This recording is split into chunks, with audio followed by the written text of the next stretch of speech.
হাটঘাট মাঠের পর এবার মসজিদ মাদ্রাসার দিকে নজর পড়েছে চাঁদাবাজদের। শুনতে অবিশ্বাস্য মনে হলেও রাজধানীর মোহাম্মদপুরে চাঁদা না পেয়ে একটি মাদ্রাসার নির্মাণ কাজ বন্ধ করে দিয়েছে সন্ত্রাসীরা। শুধু তাই নয়, দলবল নিয়ে ভাঙচুর চালিয়ে লুটে নিয়ে গেছে ইট, কাঠ, টিন সহ নির্মাণ সামগ্রী। আশিক মাহমুদের প্রতিবেদনে থাকছে বিস্তারিত। ছবি তুলেছেন নূরে আলম। মোহাম্মদপুরের কাটাসুর এলাকার এই জমিটি রহমত নামের এক ব্যক্তির থেকে কিনে মাদ্রাসা কমপ্লেক্সের নির্মাণ কাজ শুরু করেছিল আল ইমান ফাউন্ডেশন।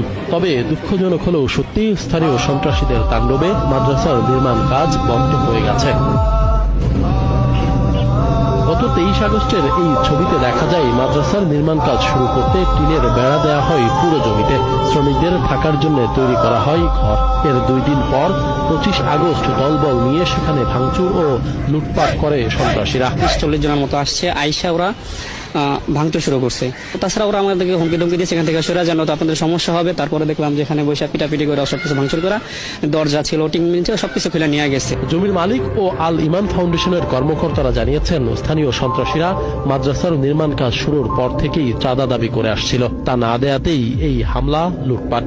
মামলা হলেও আসামি গ্রেপ্তার না হয় ক্ষোভ জানান তারা। এরা চাঁদা চাইছে, চাঁদা চাওয়ার পর যেহেতু চাঁদা দেওয়া হয় নাই, গ্রুপ এসে ভাঙচুর করে দিয়ে গেছে। এখানে যে মাদ্রাসার জিনিস ছিল, ড্যাগ ছিল, পাতিল ছিল, লেবার দিয়ে ছিল, ওই যে দেখেন ঘরটা সম্পূর্ণ ভেঙে টিন, এই যে আশেপাশে যে টিন নিয়ে গেছে, খুলে নিয়ে গেছে। এটার সাথে কৃষক দলের সভাপতি জড়িত ছিল, শ্রমিক দলের কে জড়িত ছিল, এবং এর সাথে কিশোর গ্যাং ছিল। মূলত ছিল সবই বাচ্চারা।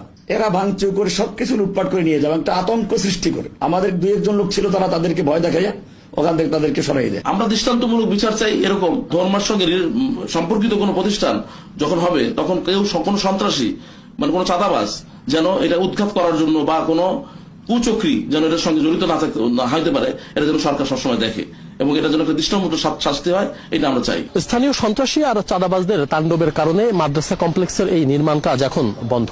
কবে চালু হবে তাও জানা নেই কারো। কারণ লুটপাটের পর সন্ত্রাসীরা এখন হুমকি ধামকি দিয়ে যাচ্ছে যাতে কেউ এখানে কাজ করতে না পারে। 71-এর হাতে আসা কয়েকটি ভিডিও ফুটেজ বিশ্লেষণে দেখা গেছে, চাঁদা না পেয়ে মোহাম্মদপুরের শ্রমিক দল ও কৃষক দলের নেতারা কিশোর গ্যাং সদস্যদের সাথে নিয়ে হামলা চালায়। পেছন থেকে তাদের মদদ দিচ্ছে সন্ত্রাসী